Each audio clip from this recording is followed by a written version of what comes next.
बाबा छान अशी आपल्याला त्यांची माहिती सांगतील, त्यांना काय काय आराम पडला आहे ते.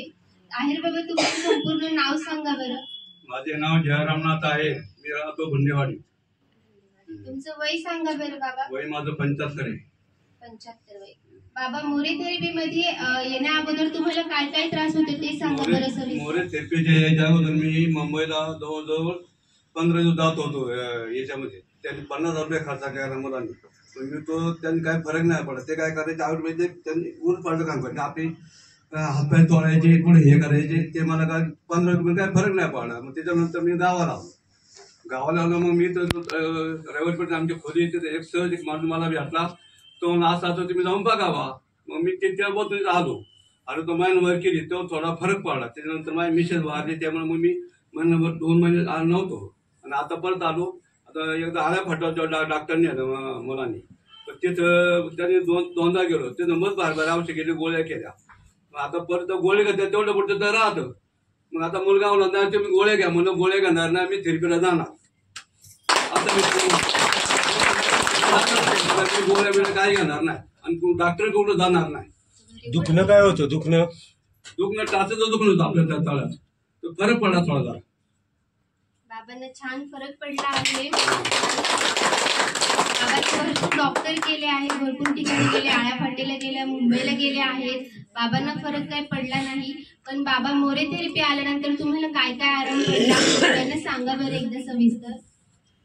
मोरे थेरपी पासून आल्यापासून जरा मी हे व्यवस्थित जरा झालं. पायाला जरा थोड्या मुंग्या येत होत्या पण त्या सुद्धा बऱ्या झाल्या. आणि फक्त अजून साधारण तर जवळजवळ 50%, 70-80% गुण आलेले. आणि ते बी खाड्या करायला लागले. मी 2 महिने खाडं झालं म्हणून माझं थोडं वाढलं. असे खाडं नसतं केलं तर ते पण थोडं ऑटोमॅटिक आलं असतं ना. असं आराम पडला आहे. 70-75% आराम पडला आहे. पण थोडे दिवस खाडे झाल्यामुळे तो आराम वाढला. बरोबर. मग आता बाबा तुम्ही आपले आई बाबा आहेत त्यांना काय संदेश देऊ इच्छिता बरं? की दररोज थेरपी घ्या, दररोज या, नियमित घ्या, काय संदेश देशाल तुम्ही आपल्या आई बाबांना?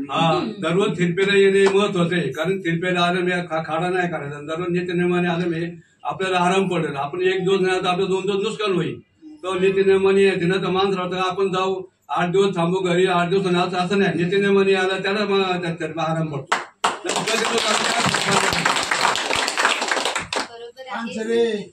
ऐकलं का?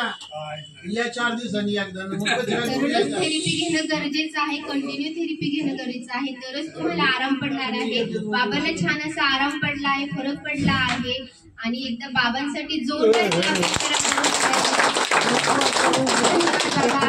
धन्यवाद. बसा. जीवन कसे ते जगणे लढणे तुमचं शिकवले आम्हा. ईश्वरा सम उपकार तुमचे नाही विसरणार केव्हा.